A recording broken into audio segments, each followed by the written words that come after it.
gente vai começar uma série de tardes, né, terapêuticas, e a gente vai começar a falar sobre as feridas emocionais. Alguém aqui já ouviu falar sobre as feridas emocionais? Conhece um pouquinho sobre elas? Já ouviu falar sobre as feridas? Existem 5 feridas emocionais, que é a ferida da rejeição, a ferida do abandono, da traição, a rejeição e a injustiça. Então, essas são as feridas principais, as feridas emocionais. Então, a gente vai falar um pouquinho sobre cada uma delas, características, como elas surgem. Cada ferida emocional delas, a gente cria um mecanismo de defesa e a gente fala que o mecanismo de defesa é uma máscara, como se fosse uma personalidade que a gente cria para se defender, né? Para a gente poder se defender e não sofrer mais isso. Então, a gente vai conversar hoje sobre a ferida da rejeição. Mas antes, eu queria começar com vocês um versículo que está em Eclesiastes 7:10, que diz assim: jamais diga, porque foram os dias passados melhores do que estes, pois não é sábio perguntar assim. Por que esse versículo eu já quero iniciar com ele?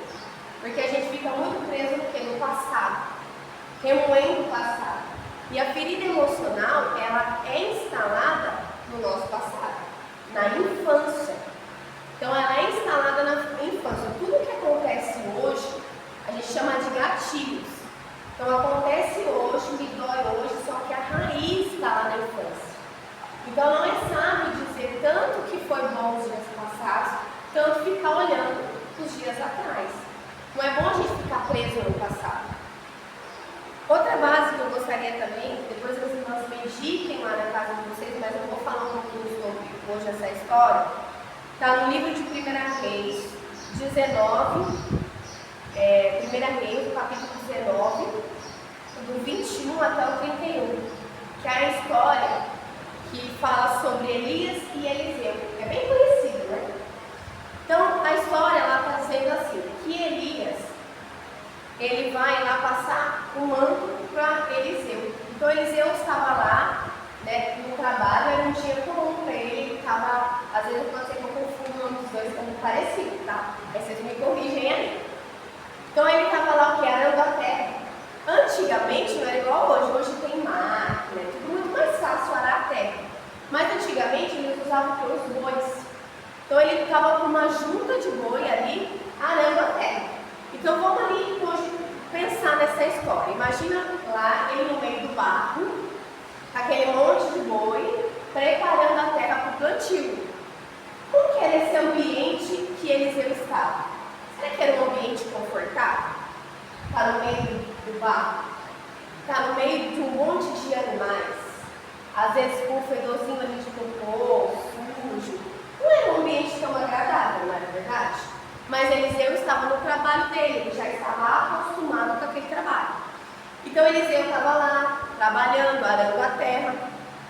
E aí Elias vai até ele, e Elias não fala nada, depois vocês meditem na palavra. Elias só chega nele e joga um manto sobre ele. Então o nosso Deus é um Deus de detalhes. E é um Deus de quê? De detalhes. E lá era muito comum que essa questão do manto já simbolizava algo. Então Eliseu ele já entendeu que aquele jogo, tocar o manto, queria dizer que Elias estava chamando ele para o ministério. Então quando Elias jogou o manto para Eliseu, a Bíblia diz que Eliseu corre até Elias. E vamos pensar aqui, Eliseu e Elias era um homem velho, provavelmente, porque ele estava passando o cajado, que era o manto, para Eliseu, porque ele já iria morrer, ele estava velhinho, tinha que entregar ali o cargo dele. Se ele era uma pessoa idosa, então ele não colocou o manto e saiu correndo, ele provavelmente andou devagarzinho. Então por que Eliseu precisou correr atrás de Elias? Porque a Bíblia diz, depois a gente vai ler com calma, mas vocês meditem na casa de vocês, diz que Elias correu atrás, Eliseu correu atrás de Elias. Então quer dizer que ele não foi na mesma hora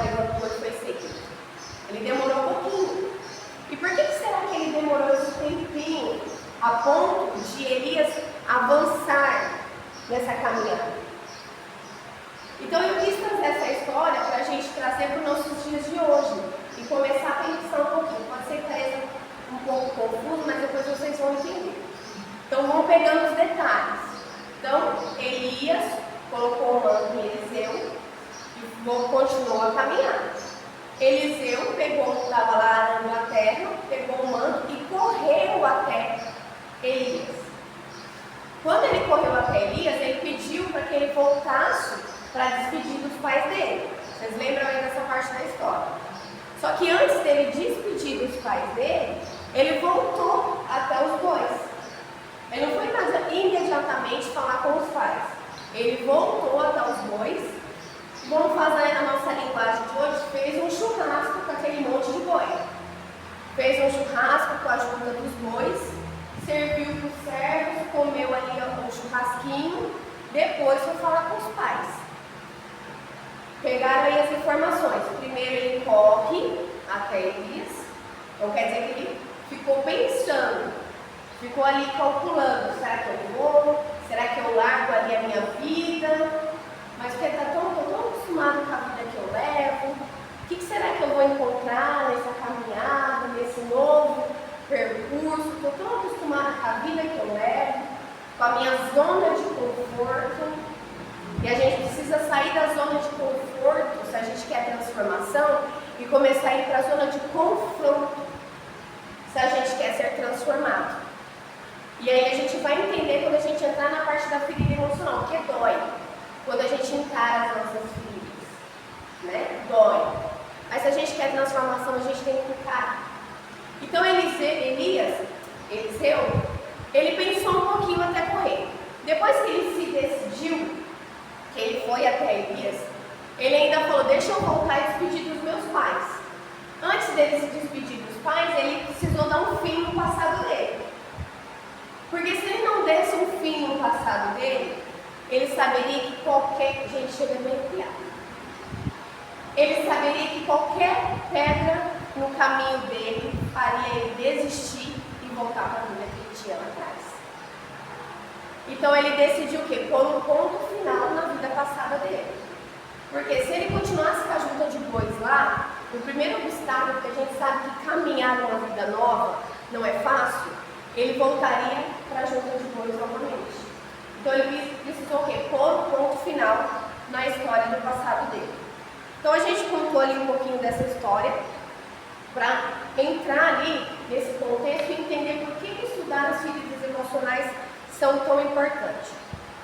Então, identificar essas feridas emocionais é importante para a gente trazer à luz e ressignificar, porque eu só mudo aquilo que eu conheço.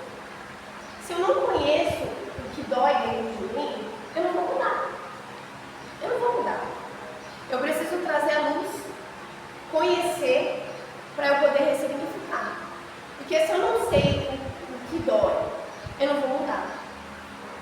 Eu falo que trazer aceitação, eu gosto dessa frase, trazer aceitação gera transformação. A acusação não traz transformação, só traz peso. Então a gente precisa trazer o quê? Aceitar que eu tenho essa dor, aceitar que eu tenho essa ferida. Só que aceitar não é ficar com o bracinho cruzado e continuar lá na zona de conforto. Ah, eu nasci assim, eu vou morrer assim. Não. Eu entendo que, infelizmente, eu tenho esse problema, então o que eu faço com isso? O que eu procuro para mudar? O que eu faço para ser transformada nessa situação? Não é, fazer o quê, né?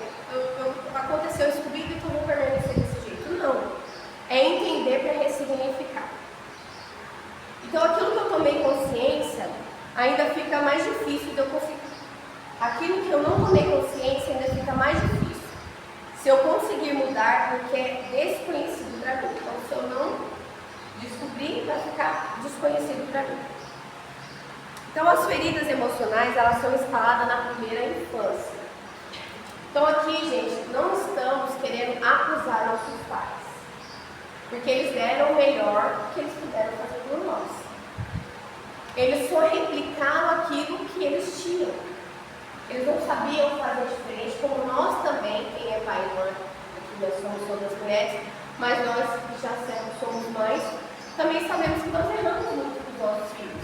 E a gente só tentou fazer o melhor, e ainda acabou errando, muitas vezes. E se a gente soubesse fazer diferente, a gente faria diferente, mas a gente não sabia. Então a mesma coisa foi com nossos pais. Então aqui, o intuito não é culpar os nossos pais. Porque eles fizeram isso comigo, fizeram aquilo comigo. Não. É entender que isso aconteceu na minha infância e tem que ressignificar. Então o nosso ego, né, que é uma parte interior da nossa consciência, ele identifica essa ferida na infância. A gente vai entender cada uma quando acontece, qual é a figura que aciona esse gatilho. E ele identifica essa ferida emocional ali no momento. E ele fala, isso aqui me dói muito. Eu não quero mais sofrer com isso. Então eu preciso me proteger. Então eu preciso criar um mecanismo de defesa, uma proteção, para que isso nunca mais aconteça. Então ele cria uma barreira. E essa barreira que o ego cria é o quê? É como se fosse uma máscara. Então ele cria uma outra personalidade, uma máscara mesmo, para ficar fácil de a gente entender, como se fosse um outro eu, para me proteger. Então toda vez que eu me senti ameaçado pela mesma circunstância que eu fui ferida lá atrás, essa nova personalidade que o meu ego criou entra em ação. Essa foi a melhor forma que o nosso ego criou para nos proteger, para nos manter vivos. E até aí estava tudo bem, porque a gente era uma criança, não tinha outra forma de nos manter vivos. Só que a gente cresce. E essas características que nos ajudavam a manter vivo quando a gente era criança, começam a ser comportamentos que nos prejudicam na vida adulta. Porque hoje a gente já é adulto, já consegue se defender de uma maneira com sabedoria. Que não precisa atacar, não precisa brigar, não precisa, né? Ter os comportamentos que uma criança geralmente tem. Então é esse comportamento que a gente precisa o quê? Começar a identificar para poder mudar na vida adulta. Cada ferida emocional tem uma máscara diferente. Então nós não devemos apagar a situação que a gente viveu. E sim, apegar a situação que a gente viveu. E sim a dor vivida. Porque às vezes você fala assim, Thaís, mas você está explicando aqui sobre a rejeição. Eu entendo. Só que eu sofri foi o abandono. Depois a gente vai ver as características de cada uma das situações. Só que as características que eu sinto a dor que eu vivi foi o abandono, mas as características é da rejeição. Então isso é muito particular de um indivíduo para o outro. Às vezes eu sofri o abandono, mas eu interpretei não como um abandono, eu interpretei como uma rejeição. Então a gente não tem que identificar, ela sofreu uma rejeição, então é rejeição a ferida que ela tem. Não. Às vezes ela interpretou aquela rejeição como um abandono. Então é individual por indivíduo. Então por isso que a gente tem que identificar, para separar, as características de comportamento que ela tem. Como que ela se defende. Então não é bem a situação vivida, mas é como eu me coloco diante da situação. Tá dando para entender? Eu estou muito confusa. Se ficar confuso, vocês perguntam, tá, gente? Se eu estiver indo muito rápido também, vocês podem perguntar. Eu acho que eu já até comentei isso aqui com vocês uma outra vez que eu vi, mas eu vou comentar novamente. Para ficar mais fácil essa questão de entender a diferença de um indivíduo para outro indivíduo. Sempre lembrar que o evento, a situação que acontece, ela é sempre neutra. Por exemplo, se eu tropeçar aqui e cair, esse tropeço e cair é um evento neutro. Então, eu cair aqui foi neutro. Como eu vou me sentir diante de vocês, vai depender de como eu vou reagir. Por exemplo, se eu tropeçar aqui e cair, eu posso ficar com vergonha. A mãezinha pode se sentir rejeitada se alguém rir. Porque ela tem a forma dela se sentir, tem as crenças, tem os valores. A outra irmã pode não sentir nada e começar a rir com todo mundo. E para ela tanto faz. Entendeu? Então cada pessoa vai ter uma interpretação da situação diferente. Porque é de indivíduo para indivíduo. Então, sempre lembrar que o que acontece vai ser sempre neutro, mas a forma que eu sinto é individual para cada um. Então, a situação é neutra, a emoção que eu coloco vai depender de cada indivíduo. E aí, essa emoção que vai diferenciar uma pessoa para outra pessoa. Tá claro? Isso aí fica mais fácil quando a gente vai entender um pouquinho sobre as feridas. A gente nem entrou nelas ainda.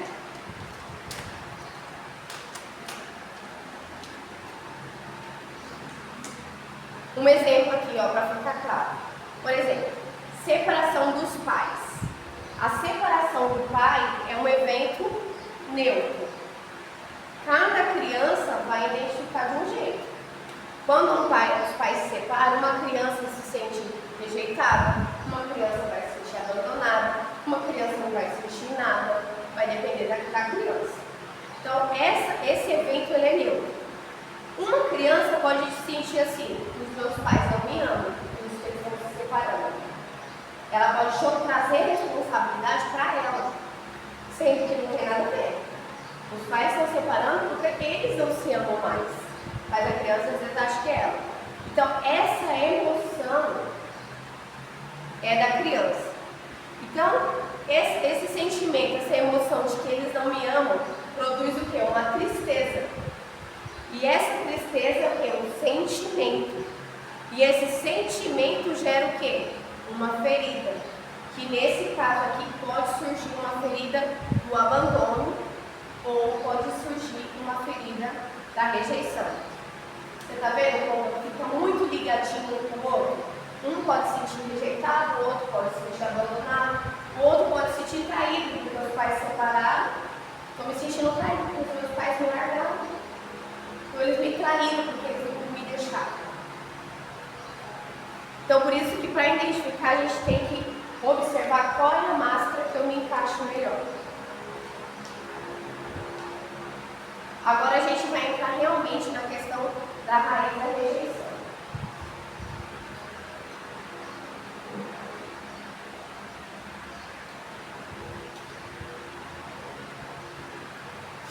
Ó, a ferida da rejeição é uma das feridas mais profundas e é uma das mais comuns de acontecer. Ela geralmente é acionada pela figura do mesmo sexo. Então, mãe e filha, pai e filho.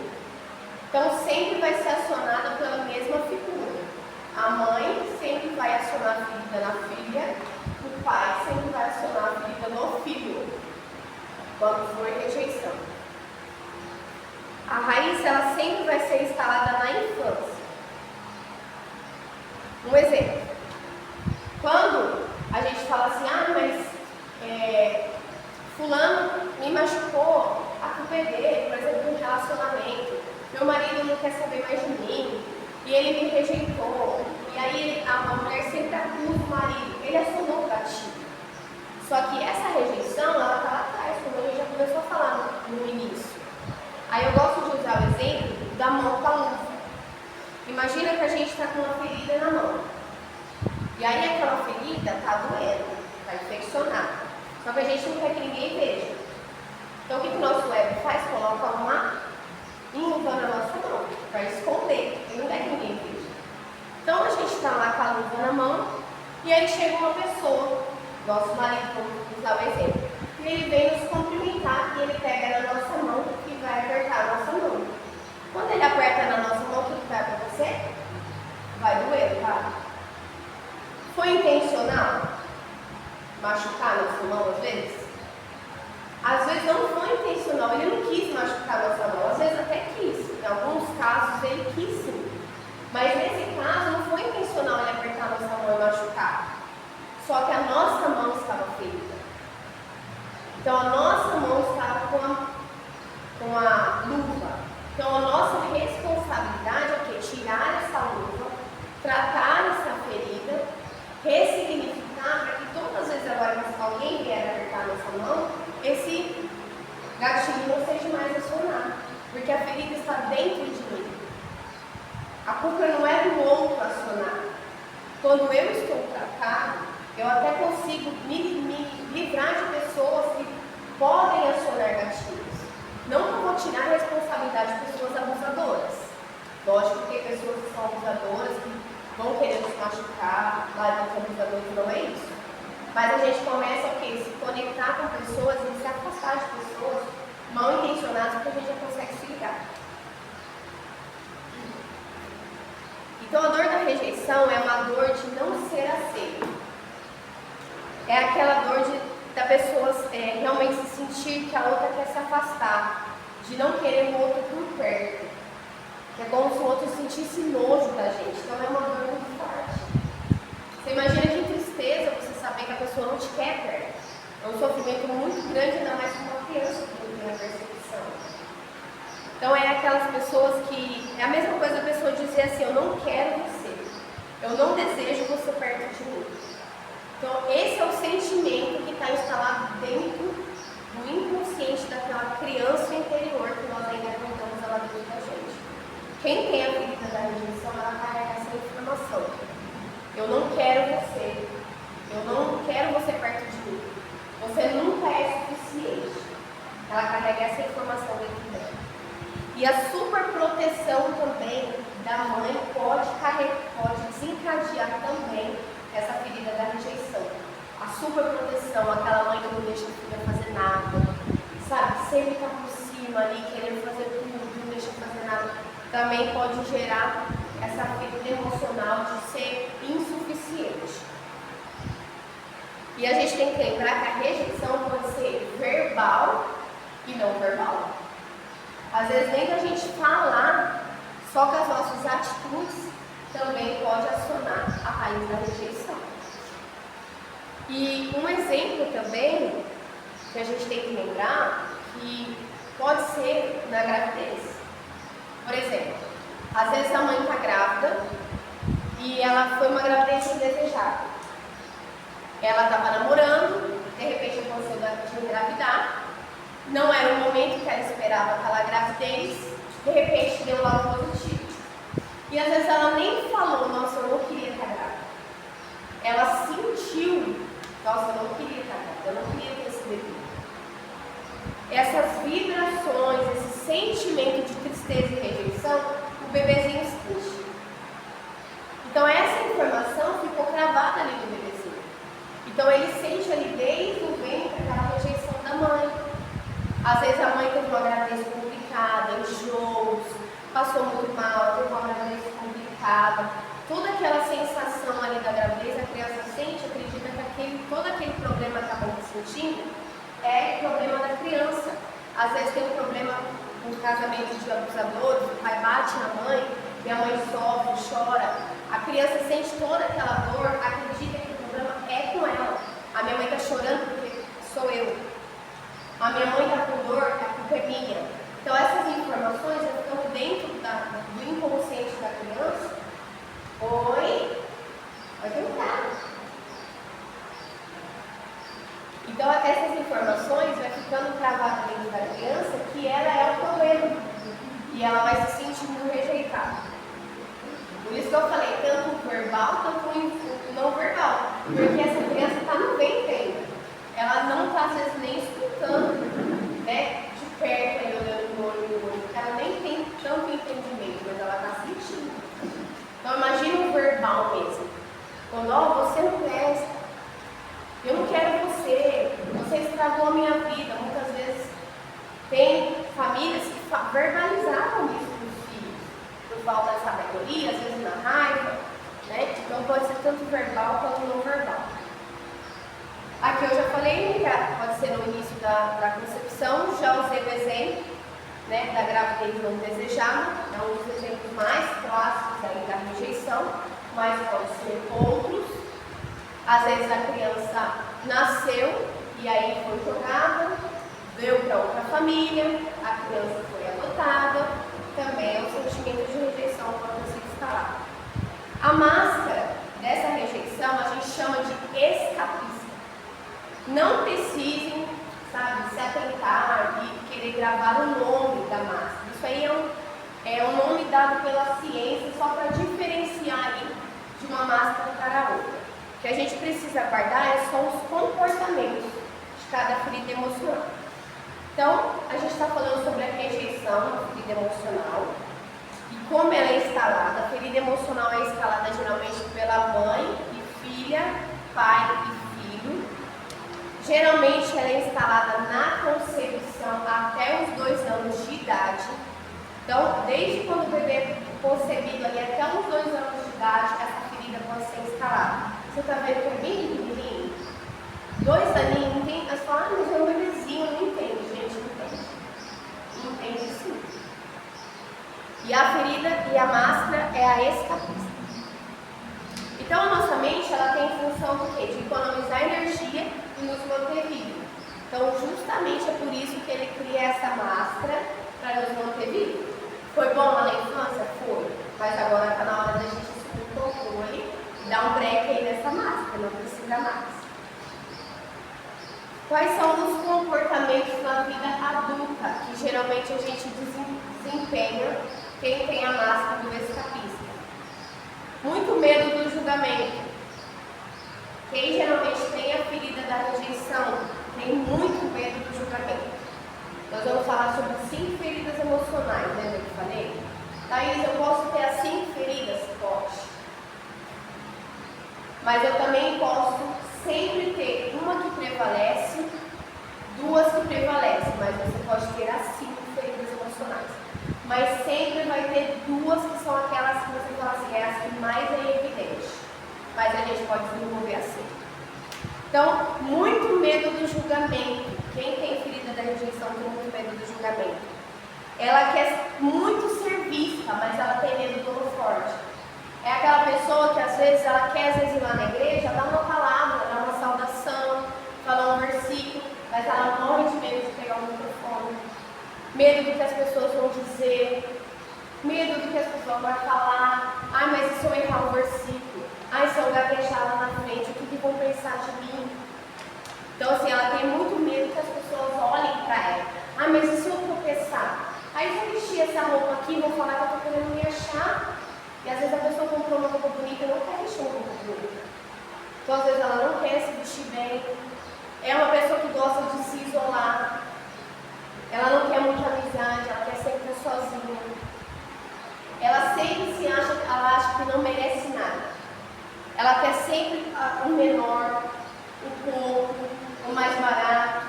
Às vezes ela tem até condições de comprar uma coisinha melhor, mas ela prefere ir no brechó. Ela prefere comprar do mais barato.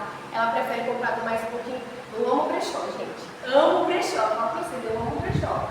Mas às vezes a gente pode comprar, mas a pessoa não quer. Por quê? Ela não se sente que ela merece. Ela não merece, às vezes ela não quer. Tem 2 opções ali, ela tem condições de comprar um melhorzinho, mas ela fala, não mereço aqui, vou comprar o mais baratinho. Por conta da falta do merecimento, a gente precisa trabalhar a questão do merecimento. E também tem a parte do extremo. Então as feridas emocionais sempre podem ir de um extremo a outro extremo. Tanto aquela pessoa que não quer nada, quanto aquela pessoa que exala arrogância. De querer ser melhor em tudo.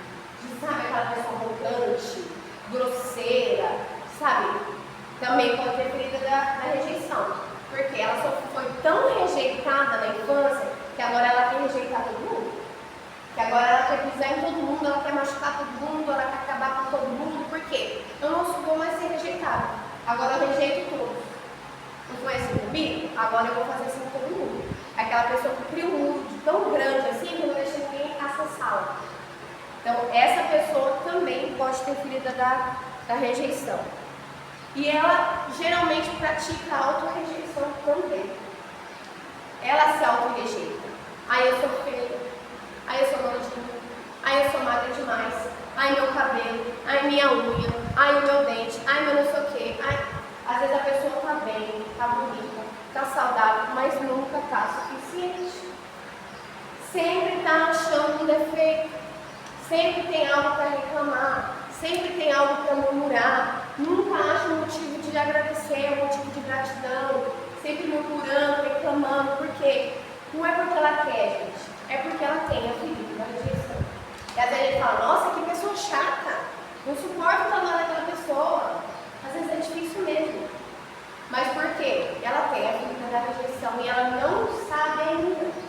Por isso que é tão importante a gente praticar o que é o autoconhecimento, para entender o porquê que a gente tem esses comportamentos que nos adoecem e adoecem quem está do nosso lado. Então essa raiz, ela pode também ser manifestada da forma física. E ela pode ser expressada com o comportamento de pessoa infantil. Sabe aquelas pessoas que falam com voz infantilizada? Aquelas pessoas que vivem dando birra para ganhar as coisas, que fica dando birra, faz barraco, que faz confusão para ganhar as coisas? São pessoas que têm a raiz da rejeição. Então elas têm, geralmente as pessoas que têm raiz da rejeição, são pessoas que ficam encurvadas, sabe, com o corpo ali fragilizado, pessoas que gostam dos outros olhos e ficam com dó dela. Sabe aquelas pessoas que andam assim, sabe, você olha assim e fala, nossa, coitada daquela pessoa, elas já andam com esse jeitinho assim que as pessoas têm dó dela. Elas querem que as pessoas olhem e tenham dó dela. Isso tudo, gente, é inconsciente, porque ninguém conscientemente quer que outro tenha dó dela. Só que a pessoa, sem perceber, ela tem esse tipo de comportamento. E o vocabulário desse tipo de pessoa, vocês podem perceber, sempre fala, vou sumir. Sempre fala, vou sumir. Nada. Eu não sou nada. Ninguém está nem aí para mim. São geralmente as falas que essas pessoas dizem. E o que Jesus disse em Mateus 12:34? Que a boca fala que o coração está cheio. Jesus já dizia isso. Então, meu coração está cheio de rejeição, é o que eu vou falar. Ninguém está nem aí para mim, ninguém me quer perto, eu não sou nada mesmo, ninguém quer nada comigo mesmo. Então, essas são as falas típicas de quem tem a ferida da rejeição. Pessoas que têm esse tipo de ferida emocional podem desenvolver algumas enfermidades como depressão, ansiedade, alergias, principalmente na pele, porque pele é uma camada de proteção, a maior camada de proteção do nosso corpo. O que eu falei sobre proteção, mecanismo de proteção? Então, se eu estou sob ameaça, o meu corpo vai sentir. Então, qual que é a maior camada de proteção? A pele. Então, a pele sente. Nós somos três: corpo, alma e espírito. Então, se a minha alma está ferida, vai atacar o meu espírito e o meu corpo também vai ser prejudicado. Então, também pode ser desenvolver esse tipo de enfermidade. Problemas no trato digestório. A pessoa tem problema no estômago, porque está sempre indigesta, sabe? Então, enjoo. Então, assim, a pessoa pode desenvolver isso. Então, quais são os passos para eu poder ressignificar tudo isso? Porque agora eu já entendi que eu posso ter esse problema da rejeição, essa raiz da rejeição. O que eu faço com isso agora? Não é verdade? Verdade.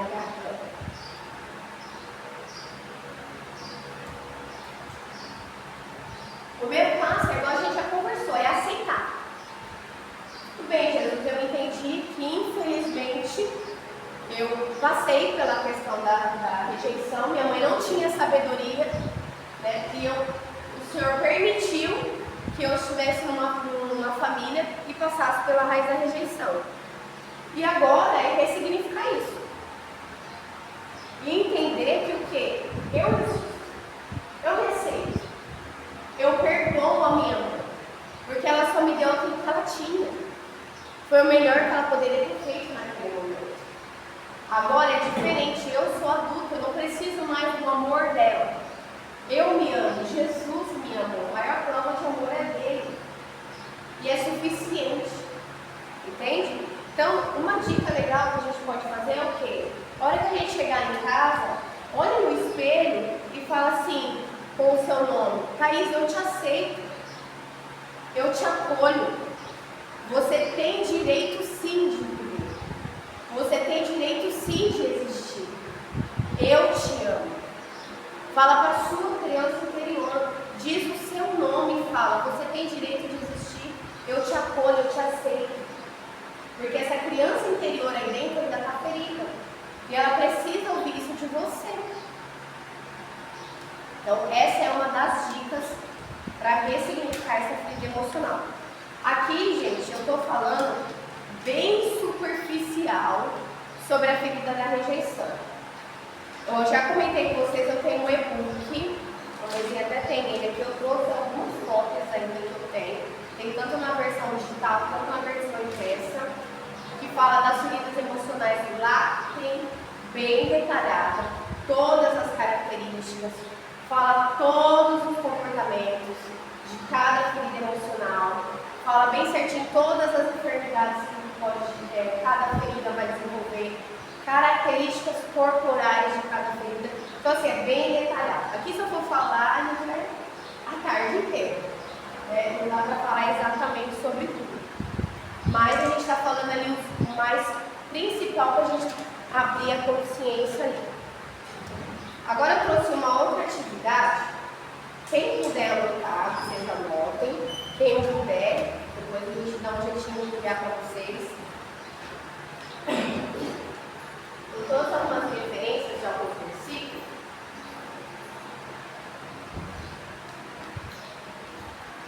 Coloquei até uma observação então. Vamos lá? Uma observação aqui. Os versículos são base dessas declarações. Leia, medite e declare. O que sentir no seu coração? Aqui estão algumas sugestões. Faça isso em todas as doenças. Esses versículos aqui são relacionados às raízes da rejeição. Então, eu vou falar sobre a referência. Na casa de vocês, leiam a referência. Aqui eu coloquei com as minhas palavras. Mas aí vocês podem usar as minhas palavras ou falar a palavra de vocês. Tá bom? Então, aqui, ó, Jeremias 1:5. Antes de me formar, Ele me escolheu. Antes que eu nasci, Ele me separou. Então, a gente vai declarar o que? A palavra. Para curar o que? A nossa raiz da rejeição. Nada melhor do que usar a ciência e a palavra do Senhor para nos curar. Então, Jeremias 1:5. Depois vocês meditem na casa de vocês e verbalizem para curar a raiz da rejeição. Outra palavra, 1 João 4,18.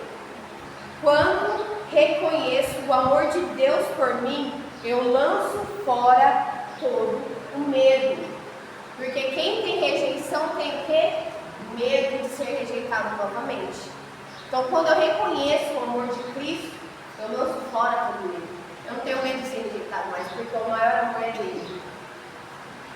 2 Coríntios 5,17. Deus habita em mim, e em mim Ele fez tudo novo.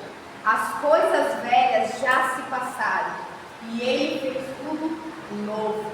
Então não importa o que nossa mãe fez, o que nossos pais fizeram, o que outro relacionamento foi feito, o que importa é hoje. Ele fez em mim todas as coisas, novas coisas Ele fez na minha vida. Glória a Deus. Romanos 8:38-39. Nada pode me afastar do amor de Deus, porque Ele tem por mim. Só o amor dele basta. Só o amor dele basta.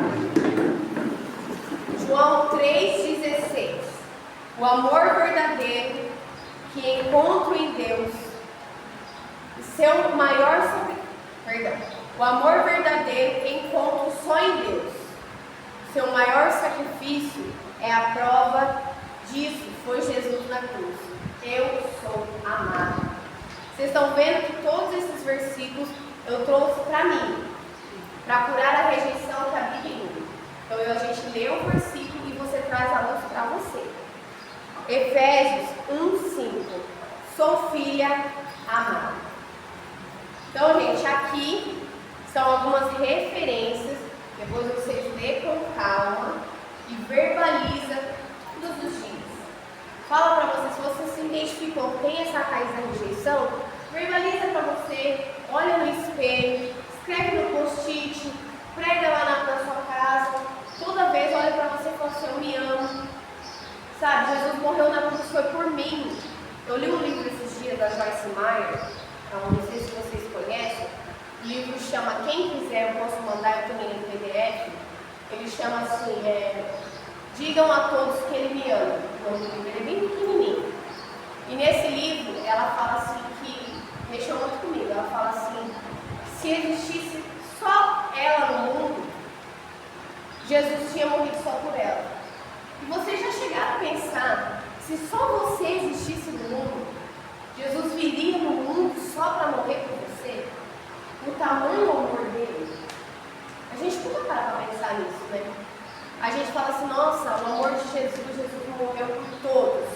Mas esse todos inclui você, inclui eu. Então olha como a gente é amada por Cristo. A gente às vezes não mensura esse amor, a gente coloca esse amor para ambos, mas não recebe esse amor. E às vezes essa ferida da rejeição, não estou falando que é uma ferida pequena, porque a gente viu o impacto que isso gera na nossa vida. É profundo e a gente carrega isso por anos. Eu já atendi senhoras de idade que choravam, feito criança na minha frente, com coisas que aconteceram quando elas tinham 5 anos de idade. Dói demais. Não estou falando que não dói, mas tem como a gente ressignificar. E o amor de Cristo é fundamental para isso. Ele é o maior psicólogo que existe. E a palavra dele tem a fonte de cura para todas as doenças. Eu sou terapeuta, sou psicanalista, neuropsicanalista. Deus me deu a graça de estudar nessa área, amo. Mas se não for o Espírito Santo para habitar dentro de mim, me dá a graça disso, não for a palavra dele, nada adianta.